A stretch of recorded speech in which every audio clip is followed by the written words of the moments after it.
பிரியமானவர்களே, இன்று பிசாசின் தந்திரத்தினால பிடிக்கப்பட்ட அநேகர் அவனுடைய தந்திரம் என்ன என்பதை புரிந்து அதிலிருந்து விடுபெற ஆண்டவர் நம்மோடு கூட இடைபெறுகிறார். அநேகருக்கு நாம் பிசாசின் பிடியிலே இருக்கிறோம் என்பது கூட தெரியாத ஒன்றாக இருக்கிறது. ஏனெனில் பிசாசானவன் அதை நம்முடைய கண்களிலிருந்து மறைத்து போடுகிறான். ஆகவே இந்த நாளில் மார்க்கு எழுதின சுவிசேஷத்தில் ஒரு பிசாசு பிடித்தவனை இயேசு கிறிஸ்து எப்படியாக விரட்டுகிறார் என்பதை நாம் பார்த்து அதிலிருந்து நமக்கு உள்ளாக அசுத்த ஆவிகளின் கிரியை இருக்கிறதா அல்லது பிறர் அசுத்த ஆவிகளின் கிரியையினாலே பாதிக்கப்பட்டிருக்கிறார்களா என்பதை புரிந்து நாம் இன்று இயேசு கிறிஸ்துவின் நிகரற்ற வல்லமையுள்ள நாமத்தினால விடுதலையை பெற்றுக்கொள்ளப் போகிறோம். மார்க்கு 5:2-3 நாம் படிக்கிறோம்.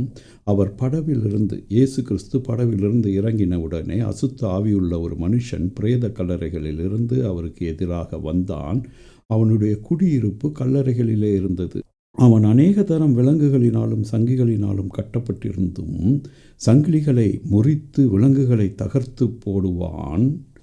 அவனை அடக்க ஒருவனாலும் கூடாதிருந்தது. அவை பிரியமானவர்களே, நமக்குள்ளாக பிசாசானவன் கிரியை செய்தாந்தே ஆனால் அதை அடக்க ஒருவனாலும் முடியாது. அதை அடக்க நமக்குள் வாசம் செய்கிறவர் இந்த உலகத்தில் இருக்கிற எல்லாவற்றையும் விட பெரியவராய் இருக்கிறபடியினாலே அவர் ஒருவரே அதை அடக்க முடியும், அதை விரட்ட முடியும். ஆகவே இந்த சத்தியத்தை இன்று நாம் கற்றுக்கொள்வோம். அவனை அடக்க ஒருவனாலும் கூடாதிருந்தது. சிறிய பாவ பழக்கம், ஆனால் அந்த பாவ பழக்கத்தை நாம் விட்டுவிட முடியவில்லையே என்றால் அதன் அர்த்தம் என்ன? அந்த பாவ பழக்கத்தோடு கூட பிசாசானவன், தீய ஆவியானவன் நமக்குள்ளாக இடம் பெற்றுவிட்டான்.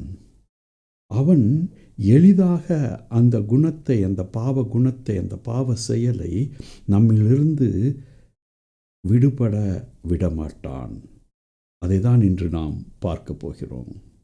ஆகவே இப்படிப்பட்ட பிசாசானவன், அசுத்த ஆவியானவன் எப்படியாக நமக்குள்ளாக வருகிறான் என்று நீங்கள் கேட்டால், யோவான் 10:1 நாம் பார்க்கிறோம்.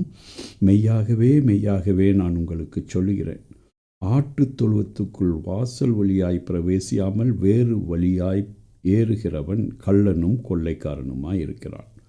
ஆகவே வேத வசனத்தின் அடிப்படையில் நாம் எதையும் கிரகித்து கொள்ளாமல் உலகத்தாருனுடைய கூற்றுகளை இருதயத்தில் சேகரித்து வைக்கிறோம். அது மட்டும் இல்லை, உலகத்தில் நடைபெறுகிற அசுத்தங்கள் நமக்கு நன்மையாக தெரிகிறது சில வேளைகளில். ஆகவே அந்த நேரத்தில் தான் சாத்தானானவன் நமக்குள்ளாக பக்க வழியாய், காதுகள் வழியினாலும், கண்களின் இச்சைகளின் வழியினாலும், இருதயத்தின் இச்சைகளின் வழியினாலும், வாயின் அசுத்தமான பேச்சுகளின் வழியினாலும் நமக்குள்ளாக வந்து நுழைந்து விடுகிறான். பாருங்க, அவன் நுழைந்து விட்டான் என்றால் அவன் எப்பொழுதும் இரவும் பகலும் மலைகளிலும் கல்லறைகளிலும் இருந்து கூக்குரலிட்டு கல்லுகளினாலே தன்னை காயப்படுத்தி கொண்டிருந்தான். இப்போ பிசாசானவன் நமக்குள்ளாக, அசுத்த ஆவியானவன் நமக்குள்ளாக நுழைந்து விட்டான். வேண்டாத காரியங்களை நம்ம பார்ப்பதினாலும், வேண்டாத காரியங்களில் நம்ம இஷ்டப்படுவதினாலும், இன்னும் அநேக அசுத்தமான காரியங்களை காதில் கேட்டு அதில் இன்பத்தை அனுபவிப்பதினாலும், இன்னும் அநேக காரியங்கள், உலக பிரகாரமான காரியங்களில் நம்மை ஈடுபடுத்தி கொண்டு சத்திய வசனத்திலிருந்து நம்மை தூரப்படுத்தி கொள்ளும் போது அவன் இரவும் பகலும் நமக்குள்ளாக இருந்து நம்முடைய தேவ சாயலில் படைக்கப்பட்ட நம்முடைய சாயலை மாற்றி போடுகிறான். பிரியமானவர்களே, நம்மளுடைய சாயல் மாறிவிடுகிறது, நம்மளுடைய குணம் மாறிவிடுகிறது, நம்மளுடைய பேச்சு மாறிவிடுகிறது. நாம் எதற்கும் வெட்கப்படுவதில்லை. அசுத்தத்தை செய்ய நாம் வெட்கப்படுவதில்லை. அதுவரைக்கும் ஒன்று கடவுளுக்கு பயந்து அசுத்தங்களை செய்யாமல் இருக்கிறோம், பாவம் செய்யாமல் இருக்கிறோம், அல்லது தன்மானம் போய்விடுமே என்று தன்னை குறித்த ஒரு சுயமரியாதையின் காரணமாக பாவம் செய்யாதிருக்கிறோம். ஆனால் இந்த அசுத்த ஆவியானவன் நம்முடைய இருதயத்தில் இடம் பெற்ற பிறகு நம்முடைய தன்மானத்தை குறித்து நாம் கவலைப்படுவதில்லை, நம்முடைய சுயமரியாதையை குறித்து நம்ம கவலைப்படுவதில்லை. யார் என்ன நினைத்தாலும் கவலை இல்லை, நான் இதை தான் செய்வேன், இதுதான் எனக்கு பிடித்திருக்கிறது என்ற ஒரு மனப்பான்மையோடு நாம் அலைந்து திரிய ஆரம்பித்து விடுவோம். வேசிகளிடத்திலேயோ மாறு பெண்ணிடத்திலேயோ போவது தவறாக தெரியாது. மதுபான கடையில் போய் மதுவை வாங்கி குடித்து விட்டு அங்கேயே விழுந்து கிடப்பது அவமானமாக தெரியாது. ஏன்? அவன் கல்லுகளினாலும் மற்ற எல்லா காரியங்களினாலும் நம்மை காயப்படுத்த நமக்குள்ளாக இடம் பெற்றுவிட்டான். பிரியமானவர்களே, அது மட்டும் இல்லை, நம்மை இப்படிப்பட்ட காரியங்களில் ஈடுபடுத்திவிட்டு, நம்முடைய சரீரத்தை இப்படிப்பட்ட காரியங்களில் ஈடுபடுத்திவிட்டு அவன் இயேசுவினிடத்தில் வேண்டிக் கொண்டே இருப்பான். பாருங்க, நமக்கு வேதம் படிப்பது பிடிக்காது, நமக்கு பாவம் செய்வது தான் பிடிக்கும், நமக்கு நம்முடைய குடும்ப மக்களை பார்த்தால் பிடிக்காது. ஆனால் மற்ற ஒருவனையோ கண்டால் நமக்கு மிகவும் இன்பமாக இருக்கும். இவைகளெல்லாம் பண்ணிவிட்டு நாம் வேதத்தை தொட மறுத்து விடுகிறோம். நம்முடைய மனசாட்சி வேதத்தை படிக்கவோ ஜெபம் செய்யவோ ஆலயத்துக்கு போகவோ இடம் கொடுப்பதில்லை. அப்படிப்பட்ட நேரத்தில் நம்முடைய சரீரத்தையும் நம்முடைய புத்தியையும் கடவுளிடத்திலிருந்து பிரித்து வைத்து விட்ட இந்த சத்துருவானவன், அவன் இயேசு கிறிஸ்துவோடும் கடவுளோடும் எப்பொழுதும் பேசி கொண்டு இருக்கான். பாருங்கள், அதுதான் நம்மை குற்றப்படுத்துகிறவன். அவனுடைய பேர் விசுவாசிகளை குற்றப்படுத்துகிறவன். அவன் இயேசுவை தூரத்திலே கண்டபோது ஓடி அவரை பணிந்து கொண்டு, இப்பொழுது அந்த மனிதன் அவரை பணிந்து கொள்ளவில்லை, அவன் உள்ளே இருக்கிற அசுத்த ஆவி இயேசுவை பணிந்து கொள்கிறது. பிரியமானவர்களே, இதில் தான் நாம் அநேகர் ஏமாந்து போய்விடுகிறோம். இதில் தான் சத்துருவானவன் நம்மை ஏமாற்றுகிறான். அது எப்படியாக ஏமாற்றுகிறான் என்றால், நல்ல ஆராதனை, நல்லா ஜெபிப்பாங்க, நல்லா பிரசங்கம் செய்வாங்க, ஆனால் அவங்களுக்குள்ள குடியிருக்கிறது பரிசுத்த ஆவியானவர் அல்ல. அவர்களுக்குள்ளாக குடியிருக்கிறது அசுத்த ஆவி, வேசித்தனத்தின் ஆவி, திருட்டுத்தனத்தின் ஆவி, கொலை செய்கிற ஆவி. ஆனால் நல்லா பிரசங்கம் செய்வாங்க பாருங்க. அது என்ன அப்படின்னா, இப்போ அவர்கள் அல்ல, அவர்களுக்குள்ளாக இருக்கிற அசுத்த ஆவி அவர்களை மேற்கொண்டு விட்டது. அதுதான் பொசஸ்ட் அப்படின்வாங்க. அதுதான். அப்போ அவர்கள் எதையுமே செய்ய முடியாதபடி அவர்களை சூப்பர் சீட் பண்ணி அது காரியங்களை செய்யும். அது நடிக்கும், அது பிரசங்கம் பண்ணுற மாதிரி நடிக்கும், அது ஆவியில் நிறைகிற மாதிரி நடிக்கும், அது ஜெபம் பண்ணுகிற மாதிரி நடிக்கும், ஆராதனை செய்கிற மாதிரி நடிக்கும், பாடல்களை கேட்டு மனமகிழ்வாய் இருக்கிற மாதிரி நடிக்கும். இப்பொழுது நாமல்ல பிரியமானவர்களை, நமக்குள்ள வாசம் செய்கிற அசுத்த ஆவியானவன் மேற்கொண்டு விட்டான். ஆனால் வசனம் என்ன சொல்கிறது? உங்களுக்குள்ளே வாசம் செய்கிற பரிசுத்த ஆவியானவர் இந்த உலகத்தில் இருக்கிற எல்லாவற்றையும் விட பெரியவர்.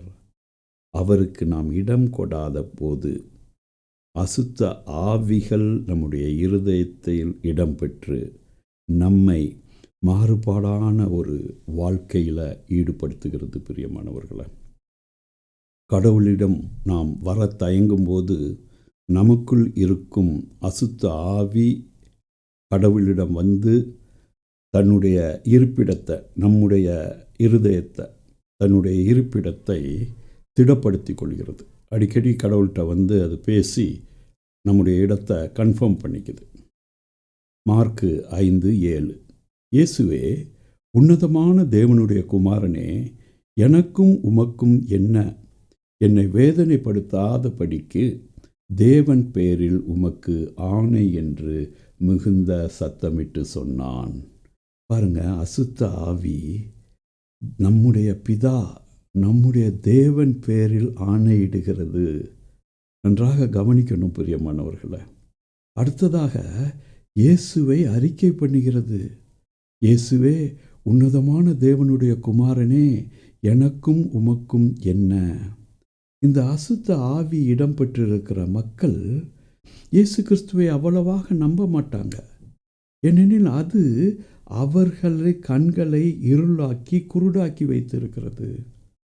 அவர்களுக்கு ஒரு தயக்கம் இருக்கும், இதெல்லாம் உண்மையா? ஆமாம், நம்ம விசுவாசிக்கிறோம், நம்ம குடும்பத்தில் பரம்பரையாக நம்ம கிறிஸ்தவர்களாக இருக்கிறோம், அல்லது ஒரு காலத்தில் நான் ரட்சிக்கப்பட்டேன், அந்த காலத்தில் இயேசு எனக்காக சிலுவையில் அறையப்பட்டார் என்பது கேட்பதற்கு நன்றாக இருந்தது. ஆனால் இன்றோ ஒரு கேள்விக்குறையாக இருக்கிறது, ஒரு கேள்விக்குறியாக இருக்கிறது. இப்படிலாம் நடந்திருக்குமா? சிலுவையின் செய்தி கெட்டு போகிறவர்களுக்கு பைத்தியமாக இருக்கும். அப்படிப்பட்ட ஒரு காரியத்தில் நம்மை ஈடுபடுத்திவிட்டு அந்த அசுத்த ஆவியானவன், அந்த பிசாசானவன் தேவனிடத்தில் சம்பாஷித்து கொண்டே இருப்பான். ஒருவேளை நாம் தேவனிடத்தில் சம்பாஷித்து கொண்டே இருந்தோமே ஆனால் அவனுக்கு தேவனிடத்தில் சம்பாஷிக்க, தேவனிடத்தில் பேச இடமே இல்லாமல் போயிருக்கும். நாம் அவரிடத்தில் பேசாமல் இருந்தபடியினால் இன்று அவன் நம்முடைய இருதயத்துக்குள்ளாக புகுந்து நம்மை பேச விடாமல் தவிர்த்து அநேக சந்தேகங்களையும் அவ்விசுவாசத்தையும், தேவன் பேரில் நம்பிக்கை இல்லாமல் தேவனை தூஷிக்கிற காரியங்களையும் நம்முடைய வாயில் வைத்துவிட்டு அவன் தேவனிடத்தில் பேசிக்கொண்டே இருக்கிறான் பாருங்கள். ஏன்னா அவனுக்கு நாம் வேணும், அவனுக்கு நாம் வேணும், தேவனுக்கும் நாம் வேணும் பிரியமானவர்கள். அதனால தான் அவர் தன்னுடைய ஒரே பேரான குமாரனை நமக்காக பலியாக தந்தார். சிறிது யோசித்து கொள்வோம், இதை சிறிது யோசித்து கொள்வோம். ஏன் இப்படியாக அவன் பேசினான்னா, இயேசு கிறிஸ்து அந்த மனிதனை பார்த்த உடனேயே, ஐயோ இவன் பாதிக்கப்பட்டு இருக்கிறான், பிசாசானவன் இவனை ஆதிக்கம் செய்கிறான் என்று சொல்லி மனதுருகி, அசுத்த ஆவியே இந்த மனுஷனை விட்டு புறப்பட்டு போ என்று சொல்லியிருந்தார். அப்போதான் அந்த பிசாசானவன் இயேசு கிறிஸ்துவனோடு கூட பேசுகிறான். முதலாவது அவன் கேட்குறது என்னன்னு பாருங்க, எனக்கும் உமக்கும் என்ன? எனக்கும் உமக்கும் என்ன? அதை தான் அவன் கேட்குறான். எனக்கும் உமக்கும் என்ன? மார்க்கு 5:7 நம்ம பார்த்தோம் என்றால், இயேசுவே உன்னதமான தேவனுடைய குமாரனே, எனக்கும் உமக்கும் என்ன? அதுதான் கேட்குறான். நிறைய பேருக்கு இன்றைக்கி இயேசு கிறிஸ்துக்கும் எனக்கும் இப்போ என்ன வேலை இருக்குது? இப்போ என்ன வேலை இருக்குது? எனக்கும் இயேசு கிறிஸ்துக்கும் இப்போ என்ன அவசரம்? கடைசி காலங்களில் பார்த்து கொள்ளலாம், அல்லது வயசாகும் நேரத்தில் பார்த்து கொள்ளலாம். அசுத்த ஆவிகளால் தாக்கப்பட்ட மக்களுடைய பேச்சு தான் இது. அநேகருடைய பேச்சை நீங்கள் கவனிச்சிருப்பீங்க. ஆனால் அவர்கள் அசுத்த ஆவிகளினால் தாக்கப்பட்டு இருப்பார்கள் என்பதை நீங்கள் உணர்ந்திருக்க மாட்டீங்க. அவங்க என்ன சொல்லுவாங்க, இன்னும் வயசு இருக்குது, இன்னும் காலங்கள் இருக்கிறது, இப்போ என்ன அனுபவிக்க விடுங்க. இல்லை சிலர் சொல்லுவாங்க, அது கடைசி காலத்தில் அவர் நியாயம் தீர்ப்பார், இப்போ அவர் ஒன்றும் செய்ய மாட்டார். பிரியமானவர்களே, என்று இயேசு கிறிஸ்து இந்த உலகத்திற்கு வந்தாரோ அன்றே இந்த உலகத்திற்கு பரலோக ராஜ்யம் வந்துவிட்டது. அன்றே இந்த உலகத்திற்கு பரலோக ராஜ்யம் வந்துவிட்டது பிரியமானவர்கள். ஆகவே கடைசி காலத்தில் பார்த்துக்கலாம், வயசான பிறகு பார்த்துக்கலாம், இன்னும் சமயம் வரும்போது பார்த்துக்கலாம், இன்னும் கொஞ்சம் காலம் செல்லட்டும். இது மிகவும் ஆபத்தானது பிரியமானவர்களை. அப்பொழுது இயேசு கிறிஸ்து அவரை நோக்கி, உன் பெயர் என்ன என்று கேட்டார். அதற்கு அவன், நாங்களோ அநேகராயிருக்கிறபடியினால் என் பேர் லேகியோன் என்று சொன்னான். இயேசு ஏன் அவன் பேரை கேட்டார்? யோசித்து பாருங்க. இயேசு ஏன் அவரை பேரை கேட்கணும்? ஏனெனில் தீய ஆவிகள், அசுத்த ஆவிகள், பிசாசானவன் எவ்வாறு படுகிறான், எப்படி நடந்து கொள்கின்றன என்பதை இயேசு இந்த சம்பவத்தின் மூலமாக நமக்கு கற்பிக்க விரும்புகிறார். இதை நம்ம மறந்துடக்கூடாது பிரியமானவர்களே. இயேசு நமக்கு தீய ஆவிகளை குறித்து கற்பிக்க விரும்புகிறார். கடவுளை சேவிக்கும் ஒருவன் விபச்சார ஆவி வந்ததும், நீ கடவுளின் ஊழியன் என்பதால் அது உன் உரிமை என்று சொல்லி அந்த ஊழியக்காரனை அது ஏமாற்றுகிறது. ஒரு விசுவாசியையோ ஒரு ஊழியக்காரனையோ விபச்சாரத்தில் அவனை அகப்படுத்தி வைத்துவிட்டு அது என்ன சொல்லுகிறது என்றால், நீ தேவனுடைய பையன், நீ எவ்வளவோ தேவனுக்காக செய்கிறாய், இதெல்லாம் உனக்கு ப்ரிவிலேஜஸ், இதெல்லாம் உனக்கு உரிமை அப்படின்னு சொல்லுகிறது. சில வேளையில் ஊழியக்காரனும் என்ன நினைக்கிறாங்க, மனைவி ஊழியம் செய்ய மாட்டேன்றா, மனைவி ஊழியத்தில் ஒத்தாசை செய்ய மாட்டேங்கிறாள், ஆனால் இந்த மகளோ இந்த மகனோ ஊழியத்தில் மிகவும் நல்லா இருக்கிறாங்க, நான் இவர்களோடு சேர்ந்து கொள்கிறேன் என்று அவர்களும் தங்களை மாய்த்து கொள்கிறார்கள். இது பிசாசினுடைய சூழ்ச்சி. இது உன்னுடைய ப்ரிவிலேஜ் என்று சொல்லி அவர்களை முட்டாளாக்குகிறது. அப்போ அவங்க நல்லா தான் பிரசங்கம் செய்வாங்க, நல்லா தான் தேவனை குறித்து பேசுவாங்க. ஆனால் அவர்களுக்குள்ளாக இருக்கிற அசுத்த ஆவி அவர்கள் பேசும்போது அவருடைய சபை மக்களின் உள்ளத்தில் கிரியை செய்து அவர்களையும் வெகு எளிதாக விபச்சாரத்தில் கொண்டு போய்விடும். ஆகவே தான் எந்த சபையில் தலைவர் சரியில்லையோ அந்த சபையில் அந்த விசுவாசிகளும் அதி சீக்கிரத்தில் கெட்டு போவதை நாம் கண்கூடாக பார்க்க முடியும். அப்போ இவர்களுடைய இப்படிப்பட்டவர்களுடைய இரட்டை வாழ்க்கை, இவர்கள் இப்படியும் வாழ முடியுமா என்பது ஒரு ஆச்சரியமான விஷயம். சாத்தான் அவர்களை ஏமாற்றி கொண்டு இருக்கிறது. அவர்கள் சத்துருக்கு அடிபணிந்து சத்துருவின் காரியத்தில் எல்லா பாவத்தையும் செய்கிறாங்க. ஆனால் தேவனுடைய வார்த்தையை பிரசங்கிக்கவும் செய்கிறாங்களே, இது எப்படி ஆகும், ஏன் தேவன் பொறுமையாக இருக்கிறார் என்று அநேகருக்கு கேள்விகள் எழக்கூடும். அதற்கு பதில் என்ன என்றால், ஏசாயா 48:9 சொல்கிறது, என் நாமத்தின் நிமித்தம் என் கோபத்தை நிறுத்தி வைத்தேன், உன்னை தங்கரிக்காதபடிக்கு நான் என் புகழ்ச்சியின் நிமித்தம் உன்மேல் பொறுமையாயிருப்பேன். இன்றைக்கி ஒரு ஊழியக்காரன் ஆண்டவர் அபிஷேகித்தார். அவன் சத்துருக்கு போய் விழுந்துட்டான், சத்துருக்கு வேலை செய்ய ஆரம்பிச்சிட்டான். கடவுள் மிகவும் பொறுமை உள்ளவர், நீடிய சாந்தம் உள்ளவர். அவர் நீ இப்போ சத்துருக்கு வேலை செய்ய ஆரம்பிச்சிட்டா, அதனால் நான் கொடுத்த தாளந்துகள் எல்லாவற்றையும் நான் வாங்கி கொள்ளுகிறேன், என்னுடைய அபிஷேகத்தை நான் எடுத்துக்கொள்ளுகிறேன் அப்படின்னு சொல்லவே மாட்டார். அப்படி சொல்லவே மாட்டார். ஏன்னா அவருக்கும் மனுஷனுக்கும் பிற வித்தியாசமே இருக்காது. மனுஷன்தான் அப்படி சொல்லுவான், இன்றைக்கி நீ என் பக்கத்தில் இல்லையா, நான் கொடுத்ததெல்லாம் திருப்பி கொடுத்துரு அப்படின்னுவான். ஆனால் ஆண்டவர் அப்படி இல்லை. அவர் பொறுமையாக இருப்பான். ஏன்னா அவருக்குன்னு ஒரு புகழ் உண்டு, அவருக்கென்று ஒரு மகிமை உண்டு. அவர் நமக்கு கொடுத்த அபிஷேகத்தை, நமக்கு கொடுத்த ரட்சிப்பை மீண்டுமாக குலைத்து போட மாட்டார். ஏன்? அவருடைய நாமத்தின் புகழ்ச்சி நிமித்தம். இந்த காரியத்தினால அநேகர் எனக்கு இது உரிமை, கடவுள் எனக்கு சலுகை கொடுத்திருக்கிறார் என்று தங்களை தாங்களே மாய்த்து கொள்கிறார்கள். அப்படிப்பட்டவர்களுக்கு இன்று ஏசாயா 48:9 ஒரு எச்சரிப்பின் வசனமாக, சீர்திருத்தும் வசனமாக அவர்களுக்குள்ளாக கிரியை செய்யட்டும். என் நாமத்தின் நிமித்தம் என் கோபத்தை நிறுத்தி வைத்தேன், உன்னை சங்கரிக்காதபடிக்கு நான் என் புகழ்ச்சி நிமித்தம் உன்மேல் பொறுமையாயிருப்பேன். அப்போ இந்த சத்துருவானவன், அசுத்த ஆவியானவன், அநேக அசுத்த ஆவிகள், அதனால தான் அவன் பேர் லேகியன். அந்த அசுத்த ஆவிகள் இப்போ பாருங்கள், அந்த மனுஷன் பேசவே இல்லை, அவனுக்கு உரிமையே கிடையாது இப்போ பேச. அப்போ அந்த அசுத்த ஆவிகள் இயேசு கிறிஸ்துவின் இடத்துல என்ன சொல்லுகிறதா, தங்களை அந்த திசையிலிருந்து துரத்தி விடாதபடிக்கு இயேசுவை மிகவும் வேண்டிக் கொண்டதாம். பிரியமானவர்களே, அசுத்த ஆவிகளுக்கு நம்ம இடம் கொடுத்து விட்டோமே என்றால் அது முதலாவதாக நம்மை தேவனிடத்திலிருந்து பிரித்து வைக்கிறது. அதன் பிறகு தேவனிடத்தில் வேண்டி வேண்டி வேண்டி நம்மிலிருந்து அது எடுத்து விடாதபடி, இயேசுவானவர் நம்மிலிருந்து அதை விலக்கி விடாதபடி, விரட்டி விடாதபடி அது இயேசுவை வேண்டி கேட்டுக்கொண்டே இருக்கிறது. பாருங்கள், நம்ம ஜெபம் பண்ண மாட்டேன்றோம், ஆனால் அது ஜெபிக்கிறது. இதுதான் உண்மை பிரியமானவர்களே. இந்த ஆழ்ந்த உண்மைகளை, மறைந்து கிடக்கும் உண்மைகளை இன்று நீங்கள் கற்றுக்கொள்கிறீர்கள்.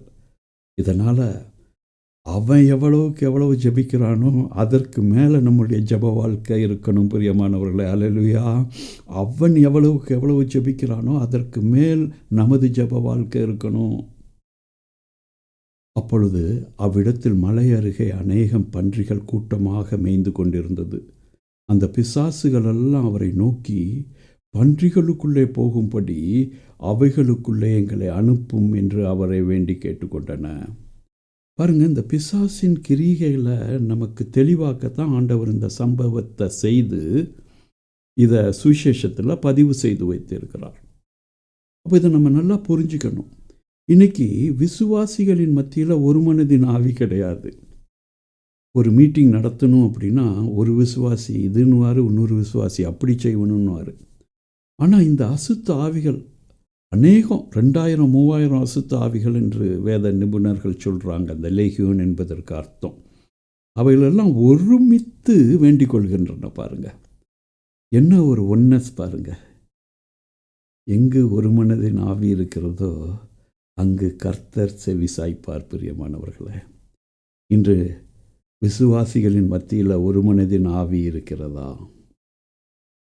அந்த பிசாசுகள் அவ்வளவு எண்ணிக்கை நிறைந்த பிசாசுகள், ஒருவராலும் கட்டப்படுத்த முடியாத பிசாசுகள் ஒரு மனதோடு கூட கேட்கிறது, எங்களை அந்த பன்றிகளுக்குள்ளாக அனுப்பிவிடும், எங்களை அந்த பன்றிகளுக்குள்ளாக அனுப்பிவிடும். பிரியமானவர்களே, பிசாசு நம்மை தேவனிடத்திலிருந்து பிரித்து அது தேவனிடத்தில் சம்பந்தம் வைத்து கொண்டே இருக்கிறது. அடுத்ததாக நாம் எவ்வளவுக்கு எவ்வளவு ஜெபிக்காமல் இருக்கிறோமோ, எவ்வளவுக்கு எவ்வளவு வேத வசனத்தை வாசிக்காமல் இருக்கிறோமோ அவ்வளவுக்கு அவ்வளவு அது வேத வசனத்தையும் கற்றுக்கொள்ளுகிறது, ஆண்டவரிடத்தில் பிரார்த்தனையும் செய்கிறது, அந்த வேத வசனங்களை வைத்து நம்மை ஏமாற்றி போடுகிறது. மூன்றாவதாக அவைகளெல்லாம் ஒரு மனதோடு கூட செயல்படுகின்றன. ஒரு மனதோடு கூட அவைகள் செயல்படுகின்றன. கவனிக்க வேண்டிய விஷயம் பிரியமானவர்களே, இயேசு அவைகளுக்கு உத்தரவு கொடுத்த உடனே அசுத்த ஆவிகள் புறப்பட்டு பன்றிகளுக்குள் போயின. உடனே ஏறக்குறைய 2000 பன்றிகளுக்குள்ளே அந்த கூட்டம் உயர்ந்த மேட்டிலிருந்து ஓடி கடலில் பாய்ந்து கடலில் அமிழ்ந்து மாண்டது. பாருங்க, அந்த மனிதனுக்குள்ள அவ்வளவு ஆவிகள், 2000 ஆவிகள், 3000 ஆவிகள் இருந்து அவனை அடக்கி ஆழ்ந்தன. ஆனால் இந்த விலங்குகளுக்குள்ளாக அவைகள் போன பிறகு அவைகள் அந்த விலங்குகளுக்குள்ளாக இருக்க முடியவில்லை. விலங்குகள் தங்களை மாய்த்து கொண்டன. பாருங்கள், ஆண்டவர் நமக்கு சில வேளைகளில் 6ஆம் அறிவை கொடுத்திருக்கிறார், பகுத்தறிவை கொடுத்திருக்கிறார். இந்த பகுத்தறிவு தான் அநேக வேளையில் சத்துருக்கு இடம் கொடுத்து சத்துருவை பாதுகாப்பாக நம்முடைய வாழ்க்கையில் வைக்க நமக்கு உதவுகிறது. நம்முடைய ஞானம், நம்முடைய மனித ஞானம் ஆண்டவர் கொடுத்துருக்காரு. இந்த விலங்குகளுக்கு அது இல்லை பாருங்கள். அது பார்த்துச்சு, அதுங்களுக்கு அன்ஈஸியாக இருந்துச்சு, போய் சத்திருச்சு, அவ்வளோதான். இப்போ திருப்பி அந்த அசுத்தாவிகளுக்கு எங்கே தங்கலாம் அப்படின்றது இடம் கிடைக்கல. திருப்பி அவைகள் அலைந்து திரிகிற ஒரு நிலைமைக்குள்ளாக ஆகிவிட்டன. பன்றிகளை மேய்த்தவர்கள் ஓடி இதை பட்டணத்திலும் சுற்றுப்புறங்களிலும் அறிவித்தார்கள். அப்பொழுது சம்பவித்ததை பார்க்கும்போது ஜனங்கள் புறப்பட்டு இயேசுவினிடத்தில் வந்து, லேகியோனுடைய பிசாசுகள் பிடித்திருந்தவன் வஸ்திரம் தரித்து உட்கார்ந்து புத்தி தெளிந்திருக்கிறதை கண்டு பயந்தார்கள். பாருங்க, இப்போ அவன் பிசாசு பிடித்தவனாய் சங்கிலிகளால் கட்டப்பட முடியாமல் கல்லுகளினாலும் மற்ற காரியங்களாலும் தன்னைத்தானே பீறி கொண்டு அலைந்தபோது அவனை பார்த்து பயந்தார்களா, என்ன பண்ணினார்கள் என்பது எனக்கு தெரியாது. ஆனால் இப்பொழுது அவன் சுகம் பெற்றவனாய் இருக்கிறபடினால அவனை பார்த்து பயப்படுறாங்க. புத்தி தெளிந்திருக்கிறபடினால அவனை பார்த்து பயப்படுறாங்க. என்ன காரணம் தெரியுமா பிரியமானவர்களே? அந்த பன்றிகள் மரித்து போய் மீண்டும் எங்கு இடம் பெறலாம் என்று அலைந்து திரிகிற அசுத்த ஆவிகள் இப்பொழுது அந்த நகரத்தில் உள்ள நகரவாசிகளும் கிராமவாசிகளும் எத்தனை பேர் இருக்கிறாங்களோ அவ்வளோ பேரையும் பிடிச்சிருச்சு. அதனால தான் இன்றைக்கி ஒருத்தன் நல்லா இருக்கிறத பார்த்து பயப்படுறாங்க, ஒருத்தன் இயேசுவினிடத்தில் இருக்கிறத பார்த்து பயப்படுறாங்க. ஒருவேளை நமக்கும் ஆலயத்துக்கு போக பயமாக இருக்கா? இயேசுவை பார்த்தா பயமாக இருக்கா? புரிந்து கொள்வோம். பிசாசுகள் பிடித்திருந்தவனுக்கு பன்றிகளுக்கும் சம்பவித்ததை கண்டவர்களும் அவர்களுக்கு விவரமாய் சொன்னார்கள். அப்பொழுது இயேசு கிறிஸ்துவை தங்கள் எல்லைகளை விட்டு போகும்படி அவரை வேண்டிக் கொள்ள தொடங்கினார்கள். பாருங்க, அந்த பன்றிகளுக்குள்ள இந்த பிசாசுகள் இப்போ அவர்களுக்குள்ளாக கிரியை செய்ய ஆரம்பிச்சிருச்சு. ஆகவே அவர்களுக்கு இயேசு கிறிஸ்துவை ஏற்றுக்கொள்ள முடியவில்லை. இப்போ அவர்களுக்குள்ள உள்ள பிசாசு ஒரு டீல் போட்டுருச்சு ஆண்டவரோட. இந்த இடத்த விட்டு என்னை விலக்கி விரட்டி விட்டுறாதையும் அப்படின்னு டீல் போட்டுருச்சு. ஏன்? பரிசுத்த ஜனங்கள் ஆண்டவரோடு கூட டீல் செய்ய மறந்து விடுகிறார்கள். ஆண்டவருடைய வாக்குத்தத்தங்களை பெற்றுக்கொள்ள, அதை சுதந்திரித்து கொள்ள தவறி விடுகிறார்கள். ஆகவே அசுத்த ஆவி ஒரு பெரிய டீல் போட்டுருச்சு. இப்போ அந்த அசுத்த ஆவியினால் பிடிக்கப்பட்டவர்களாய் அதே இடத்துல அவைகள் தங்கி இருக்கிறபடியினால், அந்த மனிதர்களை அது பாதித்து விட்டபடியினால் இப்போ இயேசு அவங்களுக்கு பிடிக்கலை, நன்மை செய்கிறவர் அவர்களுக்கு பிடிக்கலை.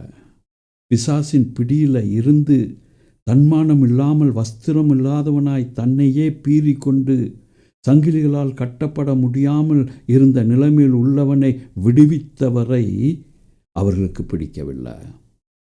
சில வேளையில் நமக்கும் அப்படி தான் இருக்குங்க. விபச்சாரத்தின் ஆவி, அசுத்த ஆவிகள், பணம் திருடுகிற ஆவி, சொத்து சேர்க்கணுன்ற ஆவி, இவையெல்லாம் வந்துருச்சுன்னா எப்படி தான் நம்ம ஊழியம் செஞ்சாலும் சரி, எப்படி தான் விசுவாசிகளாக இருந்தாலும் சரி, இயேசு நமக்கு பிரியமானவர் இல்லாமல் போய்விடுகிறார். 1 யோவான் 4:3 சொல்கிறது, மாம்சத்தில் வந்த இயேசு கிறிஸ்துவை அறிக்கை பண்ணாத எந்த ஆவியும் தேவனால் உண்டானதல்ல. வருமென்று நீங்கள் கேள்விப்பட்ட அந்தி கிறிஸ்துவனுடைய ஆவி அதுவே. அது இப்பொழுதும் உலகத்தில் இருக்கிறது. அது அந்த பாவமுள்ள வாழ்க்கையை வாழுகிற மனிதர்கள் இயேசு கிறிஸ்துவை ஏற்றுக்கொள்ள மாட்டாங்க. அவங்கள ஏற்றுக்கொள்ள அந்த அசுத்த ஆவி விடாது. அதுதான் அந்தி கிறிஸ்துவின் ஆவி. ஆனால் அது இயேசுனோடு கூட சில காரியங்களை பேசி தனக்கு ஆதாயத்தை எடுத்துக்கொள்ளுது. பாருங்கள், நம்ம நல்லா புரிஞ்சுக்கணும். இதை நாம் நன்றாக புரிந்து கொள்ள வேண்டும் பிரியமானவர்களே. ஆகவே தான் 1 யோவான் 4:2 என்ன சொல்கிறது பாருங்கள். அதில் என்ன சொல்கிறது? இயேசு கிறிஸ்து மாம்சத்தில் வந்தார் என்பதை யாரெல்லாம் ஒற்றுக்கொள்கிறார்களோ, இயேசு கிறிஸ்து மாம்சத்தில் வந்தார், மாம்சத்தில் வந்து எனக்கு என்னுடைய பாவங்களுக்காக பாவத்தின் சம்பளம், என்னுடைய பாவத்தின் சம்பளம் மரணம் என்பதற்காக நான் அனுபவிக்க வேண்டிய நித்திய மரணத்தை என்னிடத்திலிருந்து எடுத்து போடுவதற்காக அவர் சிலுவையில் மரித்தார். அவர் மாம்சத்தில் வந்து இதை செய்தார் என்று அறிக்கை பண்ணாத எந்த ஆவியும் தேவனிடத்திலிருந்து வருகிற ஆவி கிடையாது. இயேசு கிறிஸ்து மாம்சமாகி என்னுடைய பாவங்களை எல்லாம் ஏற்றுக்கொண்டு எனக்காக மரித்தார் என்று அறிக்கை பண்ணுகிற ஆவியே தேவனிடத்திலிருந்து வருகிற பரிசுத்த ஆவி.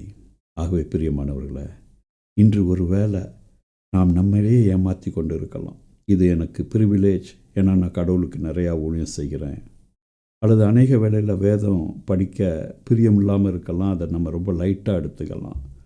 ஆகவே வேதம் வாசிக்க பிரியம் இல்லை அப்படின்னா அசுத்த ஆவி தன்னுடைய கிரியைகளை தொடங்கி விட்டது என்பது அர்த்தம் பிரியமானவர்களே. ஆகவே அதை முளையிலேயே கிள்ளி போட்டு விட வேண்டும்.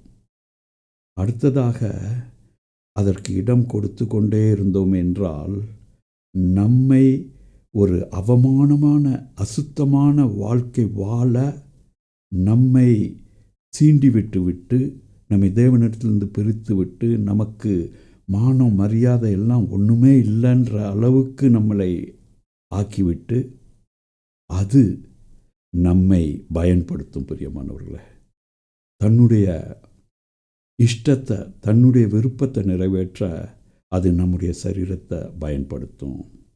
ஆகவே பிரியமானவர்களே, இன்று நாம் ஒரு முடிவு எடுப்போம்.